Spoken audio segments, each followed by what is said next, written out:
راہیل اپنے دوست کے ساتھ گلاس فیکٹری میں پارٹنرشپ کی بنیاد پر پیسہ لگانا چاہ رہا ہے اور پھر اس کی شادی بھی۔ اس سارے سلسلے میں میرے پاکستان جانے کی کہیں گنجائش نہیں، کم از کم 4-5 سالوں تک۔ پھر ایاز نے سوالیہ نظروں سے اسے دیکھا۔ پھر کیا ساری قربانیاں مجھے ہی دینی ہیں؟ کیوں آخر زندگی کی خوشیوں پر میرا کوئی حق نہیں؟ وہ سیدھا ہو کر بیٹھ گیا۔ یہ تمہارا خیال ہے، ورنہ تم ابھی بھی سب کچھ چھوڑ کر جا سکتے ہو۔ ایاز نے کہا، نہیں جا سکتا، خون کے رشتے تمہارے نزدیک بے معنی ہیں لیکن میرے نزدیک سب کچھ ہیں۔ تم صحیح کہتے ہو کہ سچا رشتہ احساس کا ہوتا ہے، لیکن یہ بھی سچ ہے کہ یہ رشتہ کہیں نہیں ہوتا۔ وہ تلخی سے بولا، اگر تمہارے نزدیک خون کے رشتوں کی اتنی اہمیت ہے تو پھر سب سے زیادہ حق تمہارے بچوں کا ہے تم پر، اور بیوی کے ساتھ تمہارا احساس کا رشتہ ہے، لیکن اسی کو تم جھٹلا کر کہہ رہے ہو کہ یہ نہیں ہوتا۔ بہرحال میں نے ایک فیصلہ کیا ہے، وہ دو ٹوک انداز میں بولا۔ کیا؟ میں شام کو رابیل کی طرف گیا تھا، اس نے مجھے بلوایا تھا۔ ایاز، اسے یہاں کسی سہارے کی ضرورت ہے اور مجھے بھی شاید۔ وہ ایاز کی چپتی ہوئی نظروں سے آنکھیں چرا کر بولا، اس نے مجھ سے شادی کی درخواست کی ہے، یہ جانتے ہوئے بھی کہ تم شادی شدہ ہو اور 2 بچوں کے باپ بھی۔ ایاز نے تیزی سے کہا، ہاں یہ جانتے ہوئے بھی، لیکن وہ میرے احساسات کو بخوبی سمجھتی ہے اور میں اس لیے میں نے سوچا ہے کہ ایسا کرنے میں کوئی حرج نہیں۔ آخر میں کب تک تپتی دھوپ میں تنہا جلتا رہوں؟ کیا کسی شجر تلے بیٹھنے کا مجھے کوئی حق نہیں؟ حقوق و فرائض کی جنگ بڑی پرانی ہے اور اس کا فیصلہ تم اکیلے نہیں کر سکتے، جبکہ بہت سے لوگوں کا تم پر حق ہے۔ لیکن پہلے مجھے یہ بتاؤ، احساس کا جو رشتہ تمہارے اور رابیل کے درمیان فقط چند دنوں میں قائم ہوا ہے اور جس کی آنچ تم نے فوراً محسوس کر لی، یہی رشتہ تمہارے اور سمیتا بھابی کے درمیان سالوں سے ہے، اس کی حدت کو تم اتنی جلدی کیسے بھول گئے؟ ایاز کا انداز کڑوا تھا۔ میں نے تم سے بہت پہلے کہا تھا مغیث، واپس چلے جاؤ۔ تم لاکھ جھٹلاؤ کہ تم مضبوط اعصاب کے مالک ہو، تم اپنے جذبات کو کنٹرول کر سکتے ہو، لیکن حقیقت میں ایسا نہیں ہے۔ تم کتنے ہی مضبوط کیوں نہ ہو، جذبات کی مضبوطی اور ان کی شدت اس سے کہیں زیادہ ہے۔ میاں بیوی کے بیچ اگر میلوں کے فاصلے آ جائیں تو ان کی سوچیں کرپٹ ہو جاتی ہیں، اپنی راہ سے ہٹ جاتی ہیں۔ پہلے دل دور ہوتے ہیں اور پھر احساس مٹنے لگتا ہے، جسم کا بھی اور محبت کا بھی۔ مگر تم نے میری بات نہیں مانی۔ محبت کی یہی تشنگی تمہیں رابیل کی طرف کھینچ کر لے گئی۔ تم صحیح کہتے ہو کہ کوئی خود پر کہاں تک جبر کر سکتا ہے؟ تو پھر سوچو، تم مرد ہو، مضبوط ہو اور چاہو تو خود پر قابو پا سکتے ہو، لیکن وہ جو تمہاری بیوی ہے تم سے کہیں کمزور، اس کی تشنا آرزوؤں کا تمہیں خیال کیوں نہیں آیا؟ ایسا سوچتے ہوئے کیا تم سے بند کر زندگی کی خوشیوں پر اس کا کوئی حق نہیں رہا؟ اس کا حق تم کسی اور کی جھولی میں ڈالنے چلے ہو۔ تم بہت عرصے پہلے ٹوٹ چکے تھے، میں نے بھی رابیل کی مدد کی ہے، ہاسپٹل میں اس کی تیمارداری کی ہے۔ اس نے یہی درخواست مجھ سے کیوں نہیں کی؟ تم سے کیوں کی؟ کیونکہ تم خود اس کی طرف جھک رہے تھے، اپنی مضبوطی کا ڈھنڈورا پیٹ کر اندر ہی اندر کمزور پڑتے جا رہے تھے۔ تمہارا دل اپنی بیوی کی جدائی سے کمزور پڑ چکا ہے اور رابیل نے تمہاری کمزوری کا اندازہ لگا لیا تھا۔ باقی تم اپنی مرضی کے مالک ہو، جو چاہو فیصلہ کرو، لیکن ایک بار ایسا کرنے سے پہلے اپنی جگہ اپنی بیوی کو رکھ کر ضرور سوچ لینا تمہیں کیسا محسوس ہوتا، اور یہ بھی سوچ لینا کہ کیا مردوں کی محبت اتنی ہی بودھی ہوتی ہے کہ 4-5 سال کا قلیل عرصہ اس کا احساس تک دل سے مٹا دیتا ہے؟ ایاز کی باتوں نے جیسے مغیث کے سامنے آئینہ رکھ دیا، جس میں اسے اپنی محبت کی بگڑی ہوئی شکل بہت صاف دکھائی دے رہی تھی۔ اس کی ہر بات صحیح تھی، ایسا تو اس نے سوچا ہی نہیں تھا۔ ایسا سوچتے ہوئے سمیتا اس کے ذہن سے نکل گئی تھی۔ اسے خود پر حیرت سی ہونے لگی، یہ تبدیلی کیسے آئی؟ اس کے اندر کیا واقعی دوریاں سوچوں کو کرپٹ کر دیتی ہیں؟ منفی سوچوں کو رستہ زیادہ آسانی سے مل جاتا ہے، اسے پتہ ہی نہ چلا اور وہ اتنا بدل گیا۔ ایاز نے اسے سوچ میں ڈوبے دیکھ کر کروٹ بدل لی، اور ہاں، یہ خط آیا ہوا ہے تمہارا پاکستان سے۔ اسے لیٹتے ہی خیال آیا تو سائڈ ٹیبل کی دراز سے خط نکال کر اس کی طرف بڑھا دیا۔ مغیث نے خط اس کے ہاتھ سے لے کر غائب دماغی سے کھولا، لیکن سر نام پڑھ کر وہ حیران رہ گیا۔ کچھ ٹوٹی پھوٹی سی تحریر تھی، پیارے پاپا، آداب۔ آپ حیران ہوں گے کہ میں آپ کو خط لکھ رہی ہوں۔ پاپا، مجھے اب خط لکھنا آ گیا ہے۔ آپ کا ایڈریس میں نے چاچو کی ڈائری سے لے لیا تھا۔ پاپا، آپ پاکستان کیوں نہیں آتے؟ میری کتنی دوستوں کے پاپا باہر ہوتے ہیں، لیکن وہ تو ان سے ملنے آتے ہیں، آپ کیوں نہیں آتے؟ پاپا، میں آپ کو بہت مس کرتی ہوں۔ میں آپ کو یاد نہیں آتی؟ پہلے میں آپ کو اتنا مس نہیں کرتی تھی، ماما جو ہوتی تھیں، لیکن اب ماما کو بھی نانوں کی طرف گئے بہت دن ہو گئے ہیں، وہ بھی ہمارے پاس نہیں آتی۔ میں اور بھائی اکیلے ہیں پاپا۔ بھائی ماما کو یاد کر کے روتا رہتا ہے، آپ کا تو اسے پتہ نہیں ہے، اس لیے وہ آپ کو یاد نہیں کرتا، مگر میں آپ دونوں کو یاد کرتی ہوں۔ ماما ہم سب سے بہت ناراض ہیں اور دادو لوگ ماما سے، میرے اور بھائی کے ساتھ پھوپھو سوتی ہیں، لیکن اب تو ان کی شادی ہونے والی ہے، پھر ہم کس کے ساتھ سوئیں گے؟ پاپا، آپ ماما سے کہیں کہ وہ واپس آ جائیں۔ جب بھائی بہت روتا ہے تو دادو کو بہت غصہ آتا ہے، وہ چاچو سے کہتی ہیں ان کی ماں تو عیش کر رہی ہے، انہیں یتیم خانے چھوڑ آؤ۔ پاپا یتیم خانے کون سی جگہ ہے جہاں آپ رہتے ہیں؟ کیا وہ جگہ ہے؟ پلیز پاپا ہمیں بھی یتیم خانے بلا لیں یا پھر ہمارے پاس آ جائیں پاپا۔ اس سے آگے کیا تھا؟ پانی کی چادر آنکھوں کے آگے تن گئی تھی، وہ کچھ پڑھ ہی نہ سکا اور خط کو مٹھی میں بھینج کر ہونٹوں سے لگا لیا اور حیاس کوشش کے باوجود کچھ نہ پوچھ سکا۔ توبہ، اتنی رات کو کون آ گیا؟ اور سب جیسے نشہ کر کے سوئے ہوئے ہیں، کوئی نہیں اٹھ رہا۔ حسیب بستر سے اٹھتے ہوئے منہ میں بڑبڑایا۔ اندھیرے میں سے کچھ نہیں سوچ رہا تھا، نیچے جھک کر سلیپر ٹٹولنے لگا۔ ناکام ہو کر سوئچ بورڈ کی طرف بڑھا تھا کہ پھر ڈور بیل بج اٹھی۔ اس نے جلدی سے مڑ کر سلیپر پاؤں میں اڑسے اور تیزی سے گیٹ کی طرف بڑھا۔ اس کے باہر جاتے جاتے ختیجہ بانو بھی اٹھ کر باہر آ گئی تھی۔ بیل پھر بج اٹھی۔ ارے بھائی کون ہے؟ اتنی رات گئے، کھول تو رہا ہوں۔ اس نے بیل بجانے والے کا نام پوچھے بغیر جلدی سے گیٹ کھول دیا۔ اپنے سامنے کھڑے شخص کو دیکھ کر ایک لمحے کو وہ حیران ہی رہ گیا۔ بھائی جان آپ؟ جیسے ہی مغیث آگے بڑھا اس کے منہ سے یہی نکل سکا۔ پھر اس نے آگے بڑھ کر بھائی کو گلے سے لگا لیا۔ حسیب کون آیا ہے؟ ختیجہ بانو نے برآمدے سے پکارا۔ امی دیکھیں کون آیا ہے، آپ حیران رہ جائیں گی۔ وہ بھائی کا ہاتھ پکڑ کر اندر کی طرف گھسیٹتے ہوئے تیز آواز میں بولا، وہ کچھ سامان پڑا ہے باہر، وہ تو اٹھا لوں؟ مغیث نے اسے آگے بڑھنے سے روکا۔ میں اٹھاتا ہوں، آپ اندر چلیں۔ حسیب سوٹ کیس اندر گھسیٹنے لگا تو مغیث ماں کی طرف بڑھا۔ السلام علیکم امی جان۔ ختیجہ بانو کو اپنی آنکھوں پر یقین نہیں آ رہا تھا۔ وہ اس کے سلام کا جواب بھی نہ دے سکیں، بس اسے دیکھے گئیں۔ 5 سال کا عرصہ بہت ہوتا ہے۔ مغیث میرا بچہ آنے کی خبر تو کر دیتے۔ اسے کھینچ کر گلے لگاتے ہوئے انہوں نے خوشی سے کہا، بس اچانک پروگرام بن گیا اس لیے آ گیا۔ اس نے جواب دیا، چلیں امی باقی باتیں اندر چل کر ہوں گی۔ حسیب دونوں سوٹ کیس برآمدے تک لے آیا تھا، سیڑھیاں چڑھتے ہوئے بولا۔ پھر تھوڑی دیر میں سب لوگ اٹھ کر آ گئے۔ مونا اور راحیل بھی اسے دیکھ کر حیران ہوئے۔ مونا بھائی کے لیے کھانا لے کر آؤ، دیکھتی نہیں اسے بھوک لگی ہوگی۔ کچھ دیر بعد ختیجہ بانو کو خیال آیا تو مونا سے بولی، نہیں امی کھانا تو میں نے پلین میں ہی کھا لیا تھا، اب تو بس سونا چاہتا ہوں، بہت تھکاوٹ محسوس کر رہا ہوں۔ اس نے صوفے سے سر ٹکا کر ٹانگیں پھیلاتے ہوئے کہا، بھائی کچھ دیر تو باتیں کریں، اتنی مدت کے بعد آپ کو دیکھا ہے۔ مونا کی آنکھیں پوری طرح کھل چکی تھیں۔ صبح بچوں، صبح باتیں کر لینا، اب بھائی کو آرام کرنے دو، میرا بچہ کتنا کمزور ہو گیا ہے، جاؤ بیٹا تم آرام کرو۔ انہوں نے محبت پاش نظروں سے مغیث کو دیکھتے ہوئے کہا تو وہ شب بخیر کہہ کر اپنے کمرے کی طرف بڑھ گیا۔ کسی نے سمیتا کا ذکر نہیں کیا۔ اپنے کمرے میں پہنچ کر اس نے سوچا، زیرو پاور بلب کی مدھم روشنی میں دعا عباد سے لپٹ کر سوئی ہوئی تھی۔ دعا اتنی بڑی ہو گئی ہے۔ اس نے کوٹ اتار کر کرسی کی پشت پر ڈالا اور دھیرے سے دعا کی طرف ہاتھ بڑھایا۔ دعا بیٹا دیکھو کون آیا ہے۔ وہ شاید گہری نیند سوئی ہوئی تھی، ذرا سا کسمسا کر پھر سو گئی۔ مغیث نے بازو اس کے گلے میں ڈال دیا اور اس کی پیشانی کے بال ہٹاتے ہوئے اس کا ماتھا چوم لیا۔ عباد کے چہرے پر پیار کرنے کے بعد وہ ان دونوں کو اپنی باہوں کے حلقے میں لے کر لیٹ گیا۔ تھوڑی دیر میں اسے نیند آ گئی۔ اگلی صبح اس کی آنکھ مدھم سی سرگوشیوں سے کھلی۔ وہ بستر پر تنہا لیٹا تھا، دعا اور عباد اٹھ کر جا چکے تھے۔ اس نے سستی سے کروٹ بدلی تو وہ دونوں بیٹھ کے دوسری طرف کھڑے اسی کی طرف دیکھ رہے تھے۔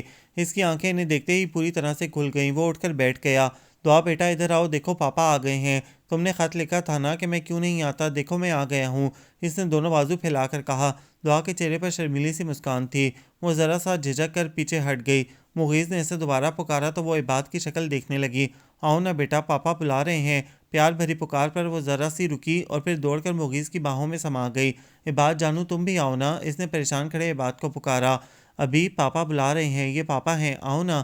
دعا نے پلٹ کر اسے یقین دلانا چاہا، جو حیرانی سے آنکھیں جھپکا کر مغیث کی طرف دیکھ رہا تھا۔ آؤ نا۔ دعا نے اس کا ہاتھ پکڑ کر مغیث کے پاس لے جانا چاہا تو وہ زور سے نفی میں سر ہلاتا باہر بھاگ گیا۔ یہ پاپا نہیں ہے، پاپا ابھی آ جائے گا۔ دعا نے باپ کے ملول چہرے کو دیکھتے ہوئے تسلی دی۔ ہاں آ جائے گا، آپ ادھر آئیں۔ اس نے پیار سے اسے پھر اپنے ساتھ لپٹا لیا۔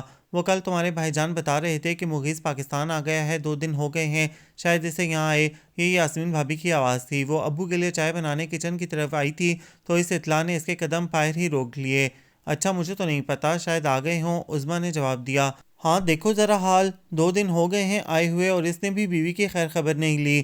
مجھے تو معاملہ اچھا خاصا گڑبڑ لگتا ہے۔ اب کہ یاسمین کی آواز کچھ مدھم تھی۔ کیا مطلب؟ یا تو عظمیٰ کی حیرانی مصنوعی تھی یا اس کا دھیان واقعی ادھر نہیں تھا۔ وہی دیکھو نا، رات گئے اکیلے اٹھ کر چلے آنا پنکی کا۔ اس نے زور دے کر اس کا نام لیا، اور وہ بھی اتنے چھوٹے بچوں کو چھوڑ چھاڑ۔ اور پھر دیکھا تھا کتنے دن اس نے گھر والوں سے سیدھے منہ بات نہیں کی تھی، جس نے کچھ پوچھا اسی کو کاٹ کھانے کو دوڑتی تھی اور پھر نوکری کرنے چل پڑی۔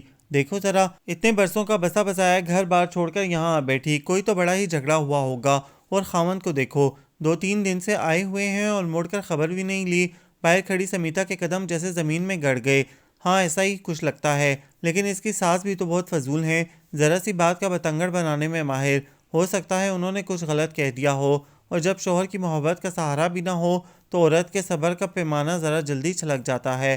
عظمیٰ نے کہا، خیر ایسا بھی کیا کہ انسان آدھی رات کو اٹھ کر تنہا چل پڑے۔ ہمارے اپنے گھر میں 100 طرح کی باتیں ہوتی ہیں، اگر ہم بھی ایسا کرنے لگتے تو کب کے ہاتھ پاؤں جھاڑ کر بیٹھے ہوتے۔ میکے اور سسرال میں بہت فرق ہوتا ہے، انسان کو بہت کچھ سہنا پڑتا ہے۔ یاد ہے پچھلے سال مجھ سے کرسٹل کے 2 گلاس ٹوٹنے پر امی نے کیا ہنگامہ کیا تھا، حالانکہ گلاس بھی میرے جہیز کے تھے۔ امی نے عظیم کے کان بھر دیے کہ میں نے موڈ آف کیا ہوا ہے، وہ پتہ نہیں کون سی مثال ڈھونڈ لائی، وہ بات اور تھی۔ پھر عظیم بھائی نے امی کی ہر بات پر آپ کا دفاع کیا تھا۔ سمیتا کی پوزیشن زیادہ نازک ہے، عورت تو خاوند کے بھروسے پر اکڑتی ہے، وہ بیچاری کس بھروسے پر ساس سے منہ ماری کرے، خدا جانے کیا معاملہ ہے۔ عظمیٰ حت المکان گریز کر رہی تھی۔ ظاہر ہے سیریس بات ہے، امی نہیں گئی تھی، اس دن اس کے سسرال آتے ہی بیمار پڑ گئیں۔ اندر کی بات کیا ہے یہ کوئی نہیں بتاتا، اوپر سے ہمیں بیٹی بیٹی کہتے ہیں اور ہم ہی سے پردے ڈالے جاتے ہیں۔ جب سگی اولاد کا معاملہ ہو تو وہ پرائی بیٹیوں کو کاہے کو رازدار بنانے لگیں۔ یاسمین کا لہجہ جلا ہوا تھا۔ ظاہر ہے بیٹی کا معاملہ ہے، چاہ رہے ہوں گے کسی طرح اندر ہی اندر سلجھ جائے، ڈھنڈورا پیٹنے سے فائدہ۔ یہ بات سنیں گی۔ وہ واپس ابو کے بیڈ روم کی طرف بڑھ گئی۔ مغیث 2 دن سے آیا ہوا ہے مگر ہمیں کسی نے خبر نہیں کی اور خود اس نے بھی کوئی رابطہ کرنا مناسب نہیں سمجھا۔ میری تو سمجھ میں نہیں آ رہا کہ یہ معاملہ کیسے سلجھے گا۔ اقبال صاحب کی پریشان آواز نے پھر اسے دروازے پر ہی روک لیا۔ آپ ہی مغیث سے جا کر مل لیں، رابعہ نے کہا۔ اس نے آنے کی اطلاع دینا ضروری نہیں سمجھا اور میں اٹھ کر ملنے چل پڑوں؟ بیگم عزت نفس بھی کوئی چیز ہوتی ہے، اقبال صاحب تلخی سے بولے۔ بس پھر عزت نفس کو ہی سینے سے چمٹائے بیٹھے رہیں، بیٹی کا چاہے گھر اجڑ جائے تو کیا کروں، پاؤں پڑوں جا کر ان کے کہ آؤ خدا کے لیے میری بیٹی کو آ کر لے جاؤ، ان کی انا کو اور گھوڑے پر چڑھاؤں؟ اقبال صاحب اونچی آواز میں بولے، کہا تھا میں نے نہ دیں ایسے لوگوں میں بیٹی، تھوڑے دلے اور کمینے لوگ، دھن کے لالچی۔ میری پھول سی بچی کا کیا حال کر دیا، کتنے اچھے اچھے رشتے آ رہے تھے اس کے، آپ نے اس وقت بھی میری بات نہیں مانی اور اب بھی اپنی ضد لگا رکھی ہے۔ رابعہ رونے لگی۔ میں نے کیا جان بوجھ کر ایسا چاہا تھا، اتنا اچھا لڑکا تھا، چاہت والے لوگ تھے، سوچا تھا مال و دولت کی کیا بات ہے، محبت کرتے ہیں خوش رکھیں گے، مجھے کیا خبر تھی۔ ان کے لہجے میں پچھتاوے بول رہے تھے۔ اب وہی اچھا لڑکا ہے نا جس نے 2 دن سے خبر نہیں لی، ظالموں نے بچے بھی چھین لیے، آدھی رہ گئی میری پنکی، جب رشتہ لینا تھا کیسی میٹھی زبان تھی اور اب کیسا روپ بدلا ہے بہروپیوں نے۔ وہ جلے ہوئے لہجے میں بولیں، اچھا بس ابھی بہت بولنے کی ضرورت نہیں، تیل دیکھو تیل کی دھار دیکھو، 2-4 دن انتظار کرتے ہیں، شاید مغیث آ جائے، اگر وہ نہیں آیا تو پھر بات کریں گے۔ بیٹی والے ضرور ہیں پر اب ایسے بھی کمزور نہیں کہ جو چاہے رون کر گزر جائے، تم حوصلہ رکھو، اول تو اس نے اس بات پر یقین ہی نہیں کرنا، اور اگر ایسا کچھ ہوا بھی تو ہم دیکھ لیں گے۔ ابھی تم سمیتا سے فی الحال مغیث کے آنے کا ذکر نہ کرنا، اس کا دل برا ہوگا، انہوں نے بیوی کو سمجھایا۔ باہر کھڑی سمیتا کا دل جیسے چکنا چور ہو چکا تھا، یہ جان کر ہی کہ اسے آئے 2 دن ہو چکے ہیں اور اس نے پلٹ کر اس کی طرف دیکھا بھی نہیں۔ وہ بے جان جسم کو گھسیٹتی ہوئی اپنے کمرے کی طرف بڑھ گئی۔ ختیجہ بانو نے جو کچھ اسے بتایا وہ اس کے دل و دماغ کی دنیا ہلا دینے کے لیے کافی تھا۔ ان کی الزام تراشیوں اور تانوں کے جواب میں وہ کچھ پوچھ ہی نہ سکا، بس ڈھیروں بوجھ دل پر لیے چپ چاپ کمرے میں آ کر لیٹ گیا۔ ایسا نہیں ہو سکتا، سمیتا ایسا نہیں کر سکتی۔ امی کے ٹھوس لہجے اور یقین دہانی کے باوجود اس کا دل یہی کہے جا رہا تھا۔ سارا دن وہ ایسے ہی کمرے میں پڑا رہا۔ بچے اسکول سے آتے ہی اس کے پاس آئے، پھر اس کی گمسم صورت دیکھ کر تھوڑی دیر بعد باہر نکل گئے۔ مونا 2 بار کھانے کا پوچھنے آئی، اس نے سونے کا بہانہ کر کے کروٹ بدل لی۔ امی کی بات پر یقین کرتا ہوں تو سمیتا گندگی کی دلدل میں جا گرتی ہے، سمیتا کا دفاع کرتا ہوں تو امی جھوٹی پڑتی ہیں، اور ان دونوں باتوں کی موجودگی میں کوئی فیصلہ نہیں کر سکتا۔ سوچتے سوچتے اس کا سر درد سے پھٹنے لگا۔ رات کے کھانے پر اس نے سب کے ساتھ بے دلی سے 2-4 لقمے زہرے مار کیے اور پھر اٹھ کر باہر نکل گیا۔ کتنی دیر یوں ہی سڑکوں کے کنارے کنارے چلتا رہا، جب چلتے چلتے تھک جاتا تو 2 گھڑی کو بیٹھ جاتا، پھر بے کلی سے اٹھ کر چلنے لگتا۔ ذہن کوئی فیصلہ نہیں کر پا رہا تھا۔ جب ساری سڑکیں سنسان ہو گئیں، اس کے پاؤں تھکن سے چور چور ہو گئے تو وہ گھر کی طرف پلٹ آیا۔ حسیب نے گیٹ کھولا تھا اور شاید اس نے اس سے اتنی دیر باہر رہنے کی وجہ بھی پوچھی تھی، مگر وہ جواب دیے بغیر اندر کی طرف بڑھ گیا۔ اپنے کمرے کی طرف جاتے ہوئے اس کی نظر راحیل کے کمرے کی طرف اٹھی۔ اس کے کمرے کی روشنی جل رہی تھی، اس کے قدم غیر ارادی طور پر اس کی طرف اٹھ گئے۔ وہ کرسی پر بیٹھا کوئی کتاب پڑھ رہا تھا، اسے دیکھتے ہی اٹھ کھڑا ہوا۔ آئیے بھائی جان، آپ کہاں چلے گئے تھے؟ آپ کے دوست کا فون آیا تھا، اتنی دیر لگا دی آپ نے باہر؟ وہ اسے کرسی پیش کرتے ہوئے بولا۔ ہاں واقعی میں نے باہر بہت دیر لگا دی، اس نے تھکی تھکی آواز میں کہا۔ آپ بیٹھے نا، راحیل نے اس کی ملول صورت کو دیکھتے ہوئے کہا۔ وہ چپ چاپ بیٹھ گیا تو راحیل بھی بیڈ کی سائڈ پر ٹک گیا۔ اور سنائے کتنے عرصے کی چھٹی لے کر آئے ہیں آپ؟ راحیل نے لہجے کو کچھ بشاش بناتے ہوئے کہا۔ راحیل مجھے ایک بات سچ سچ بتاؤ گے؟ مغیث نے اس کے سوال کو نظر انداز کرتے ہوئے کہا۔ اس کی گہری نظروں سے راحیل کچھ گڑبڑا گیا۔ کیا بات ہے بھائی جان؟ اس کی آواز ذرا کی ذرا لرزی۔ اس رات کو کیا ہوا تھا؟ اس نے نظریں راحیل کے رنگ بدلتے چہرے پر جما دیں۔ کس رات بھائی جان؟ اس کی نظریں اس کے سوال کا ساتھ نہیں دے رہی تھیں۔ جس رات سمیتا گھر چھوڑ کر چلی گئی تھی۔ اس کی سرد نگاہیں راحیل کے چہرے پر گڑی ہوئی تھیں۔ راحیل چپ رہا۔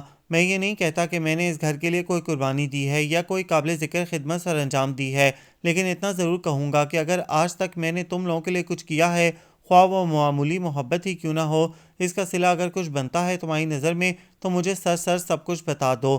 مغیث کا لہجہ ٹوٹا ہوا تھا۔ راحیل نے تڑپ کر بھائی کی طرف دیکھا۔ بھائی، اگر آپ یہ سب نہ بھی کہتے تو بھی مجھے آپ سے یہ بات کرنا تھی، آج یا کل، بس ہمت نہیں کر پا رہا تھا۔ اس نے گہرا سانس لیا۔ بھابھی کا کوئی قصور نہیں۔ اس کے ایک فکرے سے جیسے غار کا پتھر ذرا سا سرک گیا تھا۔ اندر جو جوار بھاٹا صبح سے اٹھ رہا تھا، اس کا شور کچھ مدھم پڑ گیا تھا، لیکن اسے تو سارا پتھر ہٹانا تھا۔ آدھی روشنی آدھے اندھیرے سے زیادہ خوفناک ہوتی ہے۔ اسے مکمل اجالا چاہیے تھا، غار سے نکلنے کا مکمل راستہ، کھلے میدان تک جانے کا۔ نہ میں نے کبھی ان پر غلط نگاہ ڈالی، نہ کبھی انہوں نے مجھے ایسی کوئی آس دلائی کہ جس کی اس نے فکرہ ادھورا چھوڑ دیا۔ پھر بھی ہمارے درمیان دوستی اور محبت کا عجیب رشتہ تھا۔ شروع ہی سے آپ کے سامنے کی بات ہے، وہ اپنا ہر مسئلہ مجھ سے بیان کر لیا کرتی تھیں اور میں بھی ان کا خیال رکھا کرتا تھا۔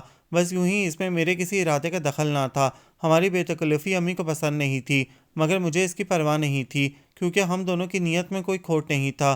لیکن شاید مجھے نہیں پتا یہ چوٹ کب میرے من میں آ کر چھپا تھا، کب میری نظر نے یہ خباثت کی تھی، لیکن کچھ تھا کہ کچھ دنوں سے میرے دل کا جھکاؤ ان کی طرف زیادہ ہو گیا تھا۔ 2 دن سے عباد کو بہت تیز بخار تھا۔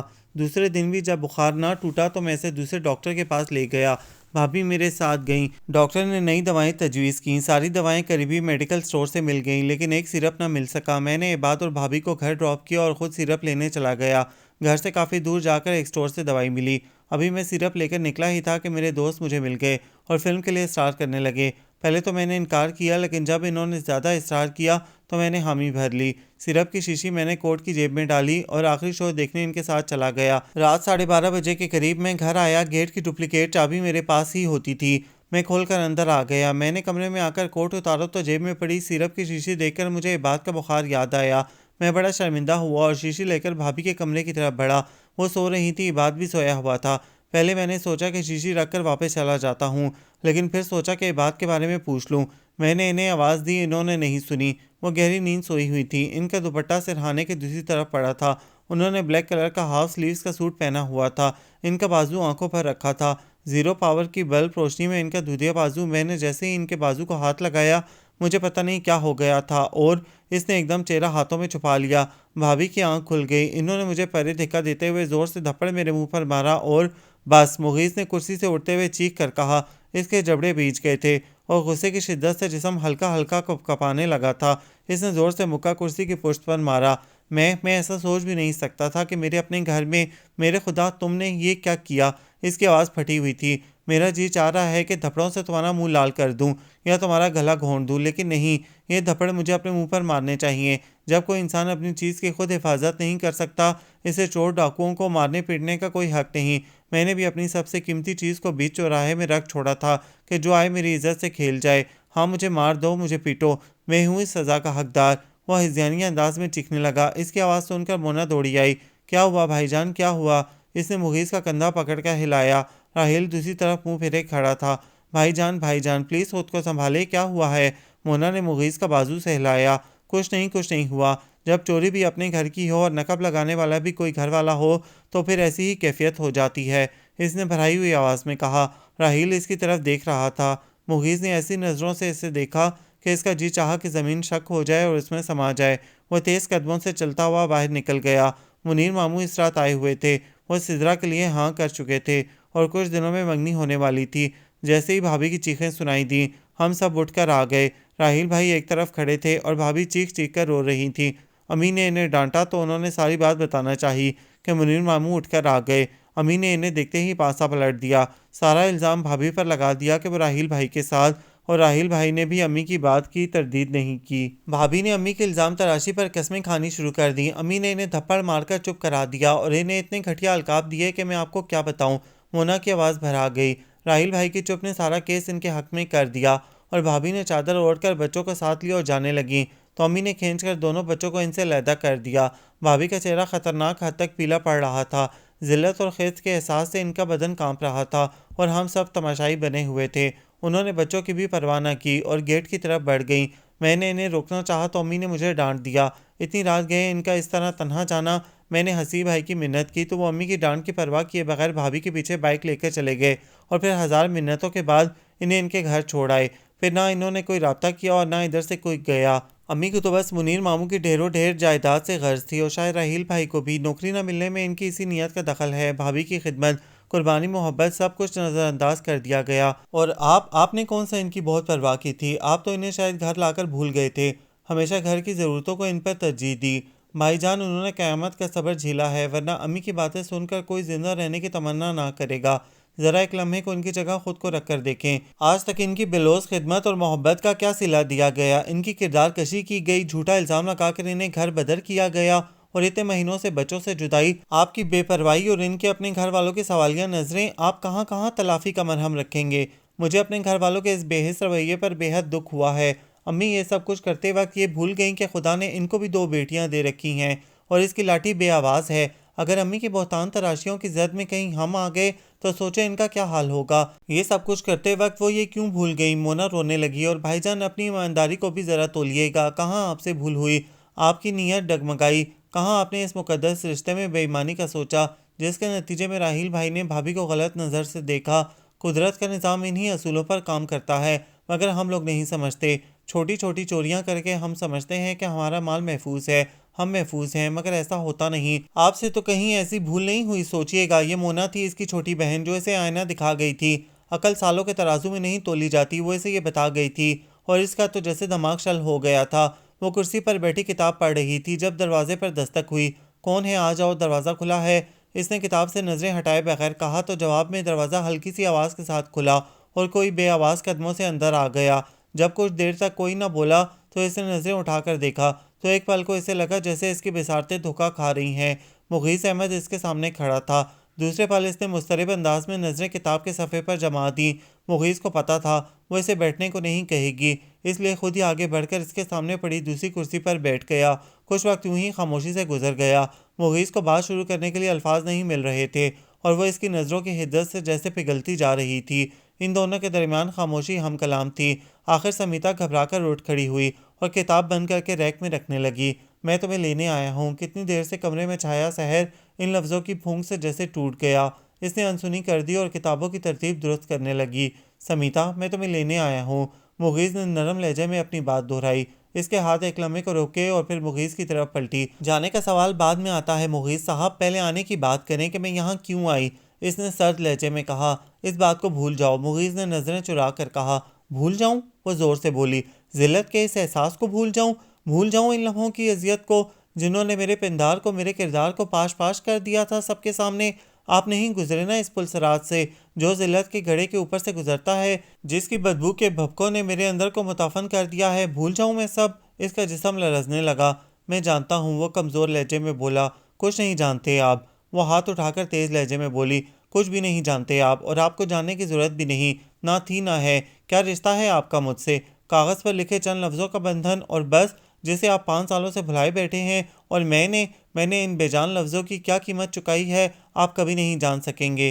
اس کی آنکھوں میں نمی اترنے لگی۔ Smita, I am sorry, I am extremely sorry, جو کچھ ہوا۔ سوری؟ سوری؟ وہ چیخی۔ Sorry for what? Mister Mughees, آپ کو معلوم ہے آپ کیا کہہ رہے ہیں؟ اس کا تنفس تیز تیز چلنے لگا۔ کیا آپ کا یہ سوری میری پاک دامنی کا اعلان کر سکتا ہے؟ اس تاریک رات نے جو سیاہی میرے چہرے پر ملی ہے اسے دھو سکتا ہے؟ میرے آنسوؤں کا ازالہ کر سکتا ہے؟ میرے دکھ کا اندازہ کر سکتا ہے؟ اور جتنی اذیت میں نے سہی اس کو کمپنسیٹ تلافی کر سکتا ہے؟ بتائیں مجھے۔ وہ رکی۔ نہیں مغیث صاحب، مجھے آپ کی سوری کی ضرورت نہیں، اور آپ کی بھی نہیں۔ جہاں میں اتنے برس آپ کے بغیر گزار سکتی ہوں، باقی کی زندگی بھی گزار سکتی ہوں۔ چلے جائیں آپ یہاں سے۔ آنسو اسے کمزور کرنے لگے تھے۔ وہ رخ پھیر کر کھڑی ہو گئی۔ میں جانتا ہوں، مجھے معلوم ہے، سارا قصور میرا ہے، میری غفلت، میری لاپرواہی کا۔ میں نے ہی اپنی ذمہ داریوں سے آنکھیں بند کر رکھی تھیں۔ میں سمجھتا تھا کہ تم اپنے گھر میں ہو اور میرے نام کی چادر تمہیں ہر بلا سے محفوظ رکھے گی، لیکن میں یہ بھول گیا تھا کہ اپنی چیز کی حفاظت جیسے انسان خود کر سکتا ہے، محض حوالے، رشتے اور بے جان لفظوں کے ناطے ان کی حفاظت نہیں کر سکتے۔ کتنا نادان تھا میں، اپنا سرمایہ دوسروں کے ہاتھوں میں دے کر محفوظ سمجھ بیٹھا تھا۔ اس بات کی معافی میں تم سے ضرور مانگتا ہوں۔ وہ شاید خود سے باتیں کر رہا تھا۔ معافی مجھے چاہیے، مگر آپ سے اس مسئلے پر نہیں، بلکہ ان لوگوں سے، اتنے ہی لوگوں کی موجودگی میں جتنے اس رات تھے، جنہوں نے میری ذلت کا تماشا دیکھا تھا اور مجھ پر جھوٹا بہتان باندھا تھا۔ مغیث صاحب، اس رات کی وحشت کا تصور قبر تک میرے ساتھ جائے گا۔ اس آصیب سے چھٹکارے کی ایک ہی صورت ہے، آپ کی والدہ سب کے سامنے میری پاک دامنی کی قسم کھائیں، ورنہ میں آپ کے ساتھ اس گھر میں کبھی نہیں جاؤں گی۔ یہ میرا خود سے عہد ہے۔ وہ دو ٹوک انداز میں بولی، میں اب تمہیں اس گھر میں لے کر بھی نہیں جاؤں گا۔ میں نے پلاٹ بیچ کر ایک گھر لے لیا ہے اپنے لیے، اور باقی کی رقم سے کوئی نہ کوئی کام کر لوں گا۔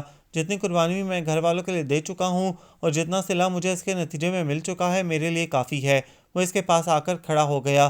میں انکل اور آنٹی سے بھی معذرت کر چکا ہوں اور اب تم سے بھی معافی مانگتا ہوں۔ بچوں کی خاطر میری اس پہلی اور آخری غلطی کو نظر انداز کر دو۔ اس نے کچھ منت آمیز لہجے میں کہا۔ نہیں، ہرگز نہیں۔ ان 3-4 ماہ میں جن عذابوں سے گزر رہی ہوں، اس کی تلافی یہ 2 لفظ نہیں۔ مجھے گواہی چاہیے اپنی پاک دامنی کی، پھر میں آپ کے ساتھ چلوں گی۔ وہ منہ پھیر کر ٹھوس لہجے میں بولی، تمہیں گواہی کس لیے چاہیے؟ میرے لیے نہ۔ تو میں قسم کھا کر کہتا ہوں کہ تم آج بھی اسی طرح پاک دامن ہو جس طرح 5 برس پہلے میں تمہیں چھوڑ کر گیا تھا۔ میں خدا کو حاضر و ناظر جان کر کہتا ہوں کہ تمہارا کردار آئینے کی طرح شفاف ہے، جس میں صرف میری کوتاہیوں کا عکس ہے اور کچھ نہیں۔ سمیتا کی آنکھوں سے آنسو پھسلنے لگے۔ اور سمیتا، مجھے کسی گواہی کی ضرورت نہیں۔ مجھے کل بھی تم پر یقین تھا، آج بھی ہے۔ جو کچھ ہوا اسے بھول جاؤ، کسی ڈراؤنے خواب کی طرح۔ اب میں آ گیا ہوں، کوئی تمہاری طرف میلی آنکھ سے نہیں دیکھ سکے گا۔ میں ہوں تمہاری گواہی، تمہارا سچ، تمہاری ڈھال۔ وہ بے دم سی ہو کر زمین پر بیٹھ گئی۔ یہی الفاظ اگر 4 ماہ پہلے اسے سننے کو مل جاتے تو اس سارے قصے میں نقصان کس کا ہوا ہے؟ تمہارا، میرا، ہمارے بچوں کا۔ اور کسی کا تو کچھ نہیں بگڑا۔ اور کتنے بدنصیب ہوتے ہیں وہ لوگ جنہیں اپنے ساتھ ہونے والے خسارے کا احساس نہیں ہوتا۔ میں قسم نہیں کھاتا اور نہ کوئی وعدہ کرتا ہوں، کیونکہ ہم لوگ تو ان وعدوں کو بھی بڑی آسانی سے توڑ دیتے ہیں جو خدا اور اس کے رسول کو گواہ بنا کر کرتے ہیں۔ اس کی نظروں میں رابیل کا عکس لہرایا۔ لیکن تمہیں یقین دلاتا ہوں کہ آئندہ زندگی میں کسی موڑ پر تمہیں تنہائی کا ذرا سا بھی احساس نہیں ہونے دوں گا۔ I promise you. وہ اس کے برابر بیٹھتے ہوئے اس کا ہاتھ تھام کر بولا، مگر میں اس طرح نہیں جاؤں گی، انہیں مجھ سے معافی مانگنا ہی ہوگی۔ وہ اپنا ہاتھ چھڑاتے ہوئے بولی، تمہارا کیا خیال ہے، وہ مان جائیں گی؟ کبھی نہیں۔ اس نے پھر اس کے ہاتھ پکڑ لیے۔ سمیتا، معاف کر دینا افضل ترین ہے۔ امی کبھی نہیں جھکیں گی، میں انہیں جانتا ہوں۔ اور سوچو، اگر وہ جھک کر تم سے معافی مانگ بھی لیں تو کیا تمہیں اچھا لگے گا؟ کل اگر خدا نخواستہ کوئی ایسا ہو، کیا تم چاہو گی کہ بات کے سامنے تم اس کی بیوی سے معافی مانگو، خواہ وہ حق پر ہی کیوں نہ ہو؟ اور آپ مجھے ایموشنلی بلیک میل نہیں کر سکتے۔ وہ اس کی بات کاٹ کر بولی، یہ بلیک میلنگ نہیں ہے، صرف ایک خیال ہے جو میں نے تمہارے سامنے رکھا ہے۔ راہیل امریکہ جا رہا ہے، حسیب کو کراچی میں جاب مل گئی ہے۔ مونا کی شادی کے فوراً بعد وہ کراچی سیٹل ہو جائے گا اور امی اس کے ساتھ جائیں گی۔ امی مجھ سے شرمندہ ہیں، مگر وہ اس شرمندگی کو الفاظ نہیں دے سکتی، اور شاید میں بھی ایسا نہ چاہوں۔ ان کے لیے ضمیر کی چبھن ہی کافی ہے، اسی لیے انہوں نے حسیب کے ساتھ جانے کا فیصلہ کیا ہے۔ پھر ہمارا سب کے ساتھ کتنا تعلق رہ جائے گا؟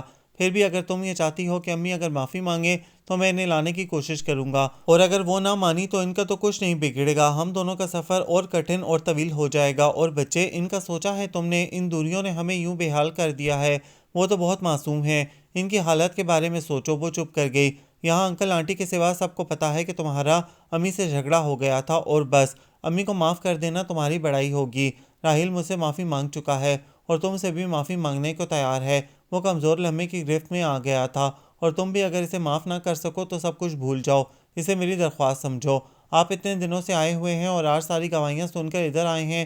شکوہ اس کی زبان سے پھسل گیا۔ دوسرے ہی دن مجھ پر سارا معاملہ کھل گیا تھا۔ اتنے دن بھاگ دوڑ میں گزرے، پلاٹ کی فروخت، نئے گھر کی خرید، سامان کی شفٹنگ، مونا کی شادی 15 دن بعد ہے، اور اقبال انکل سے تو میں چوتھے روز ہی مل گیا تھا اور ان سے معافی بھی مانگ گیا تھا، اور جلدی نہ آنے کی وجہ گواہیوں کا حصول نہیں بلکہ شرمندگی اور احساس ندامت تھا۔ خود میں حوصلہ نہیں پا رہا تھا تمہارا سامنا کرنے کا۔ سچ اس کی آنکھوں سے آیا تھا۔ اس نے ایک نظر دے کر نظریں جھکا لیں۔ چلیں اب۔ مغیث اسے ہاتھ کا سہارا دیتے ہوئے اٹھ کھڑا ہوا۔ کہاں؟ میں ادھر نہیں جاؤں گی۔ اس نے ہاتھ چھڑانا چاہا۔ میں ادھر کی بات نہیں کر رہا، ہم اپنے گھر جائیں گے جو صرف تمہارا ہوگا اور ہمارے بچوں کا۔ میں تمہاری گواہی ہوں، تمہارا سچ، تمہاری ڈھال۔ لفظ اس کے کانوں میں رس گھولنے لگے تو مدھم سی مسکراہٹ اس کے لبوں کو چھو گئی، اور تاخیر کرنے میں نقصان کسی کا نہیں تھا، بس آنے والی خوبصورت ساتوں سے کچھ لمحے کم ہو جانے تھے، اور اب یہ نقصان اسے کسی صورت بھی گوارا نہیں تھا، اس لیے اٹھ کھڑی ہوئی اور وارڈروب سے کپڑے نکالنے لگی۔ مغیث نے مسکراتے ہوئے اسے دیکھا اور کرسی کی پشت پر سر رکھ کر ایک مدت بعد جیسے سکھ بھرا سانس لیا۔ یہ ناول آپ سب کو کیسا لگا؟ کمنٹس میں اپنی رائے سے ضرور آگاہ کیجیے گا، ہمیں انتظار رہے گا۔ ہمارے چینل کو لائک کریں، شیئر کریں، سبسکرائب کریں۔